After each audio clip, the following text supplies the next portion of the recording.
you have that great quote about the monkey. So how do we shock the monkey? How do we how do we get this? How do we corral this noise, this manic tendency in our heads to really distill these things that are most important? So how do you put that kind of framework to work? Yeah, let's not shock the monkey. I'm more like, let's make friends with the monkey.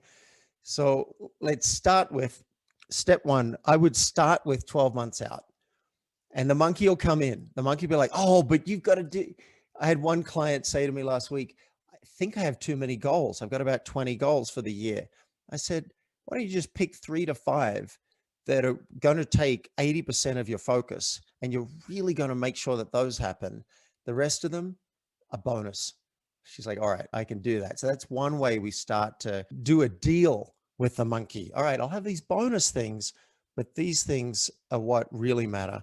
Then step two, let's bring it back, because 1 year is too long a time frame to really mean anything day to day. So one client, Sam, said, how do I keep a thread between my day-to-day actions and this year-long set of goals? We just have to layer them. So let's come back to 8 weeks and write down what would have you do the happy dance in 8 weeks if you could achieve these things, and that would have it you're fully on track to the 12-month goals. And again, the monkey will be like, wait a minute, let's pile in 20 more things. That's where you're going to have to exercise some discipline and say, all right, this is what I'm mainly shooting for. And then if I have extra time, I'll do these other things. But that's not enough, Shy. And that's not enough, Craig. We're going to layer it again, because 8 weeks is still too way out there. So I want listeners, I want you to know every single week what's important and what's not. And those are two very critical things. You got to know what's important. You got to know what's not. So step 3, I recommend, is pause. I'll tell you what the date is, and then I'm going to ask you to pause the recording and actually go and put it in your calendar.